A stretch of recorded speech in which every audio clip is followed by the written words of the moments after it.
എല്ലാവർക്കും news first മലയാളത്തിന്റെ പുതിയൊരു വീഡിയോയിലേക്ക് സ്വാഗതം.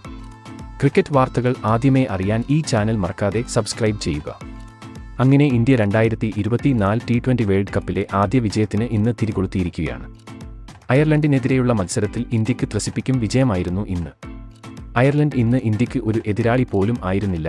ആദ്യം ബാറ്റിംഗിനിറങ്ങിയ അയർലൻഡിനെ ഇന്ത്യൻ ബൗളേഴ്സ് മുട്ടുകുത്തിക്കുകയായിരുന്നു.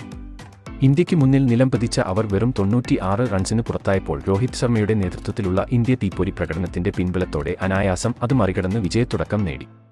ഇന്നത്തെ മത്സരം ഇന്ത്യ വിജയിച്ച ശേഷം ഇന്ത്യൻ ക്യാപ്റ്റൻ രോഹിത് ശർമ്മ പറഞ്ഞത് ഇങ്ങനെയായിരുന്നു: ഇന്നത്തെ മത്സരം വിജയിച്ചതിൽ എനിക്ക് അതിയായ സന്തോഷമുണ്ട്.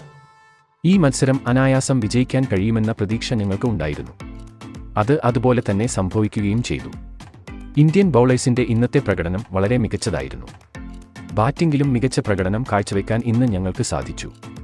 ഇന്നത്തെ കളിയിൽ സഞ്ജുവിനെ ശരിക്കും ഇന്ത്യൻ ടീം മിസ് ചെയ്തു. ശരിക്കും ഇന്ന് അക്സർ പട്ടേലിന് ഒരു അവസരം കൊടുത്ത് പരീക്ഷിച്ചതായിരുന്നു. അതിനാൽ ഇന്ന് സഞ്ജുവിനെ പുറത്തിരുത്തേണ്ടി വന്നു. എന്നാൽ ഇന്ന് അക്സർ പട്ടേലും നന്നായി തന്നെ കളിച്ചു. പക്ഷേ പാകിസ്ഥാനെതിരെ ഇതുപോലൊരു പരീക്ഷണത്തിന് ടീം ഇന്ത്യ തയ്യാറാവില്ല. അതുകൊണ്ട് തന്നെ സഞ്ജു ആദ്യ 11-ൽ തന്നെ ഉണ്ടാകും. ഇന്ന് ഞങ്ങൾ വളരെയധികം അറ്റാക്കിംഗ് ശൈലിയിലാണ് കളിച്ചത്. ഈ ഒരു ശൈലി തന്നെ വരും മത്സരങ്ങളിലും തുടരുമെന്നും ഈ T20 കപ്പ് ഇന്ത്യ തന്നെ സ്വന്തമാക്കും എന്നും രോഹിത് വ്യക്തമാക്കി. എന്തായാലും ഇന്ത്യ ഇന്ന് മികച്ച പ്രകടനം തന്നെയാണ് കാഴ്ചവെച്ചത്. ബാറ്റിംഗിലും ബൗളിംഗിലും അവർ മികച്ചു തന്നെ നിന്നു. രോഹിത്തിന്റെ പ്രകടനവും എടുത്തു പറയേണ്ട ഒന്നുതന്നെയാണ്.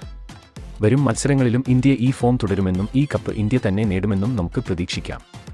ഇതിനെപ്പറ്റി നിങ്ങളുടെ അഭിപ്രായം എന്തെന്ന് താഴെ ഒന്ന് കമന്റ് ചെയ്യുക. അപ്പോൾ ഇതുപോലത്തെ കൂടുതൽ ക്രിക്കറ്റ് വാർത്തകൾക്കായി ഈ ചാനൽ മറക്കാതെ സബ്സ്ക്രൈബ് ചെയ്യുക.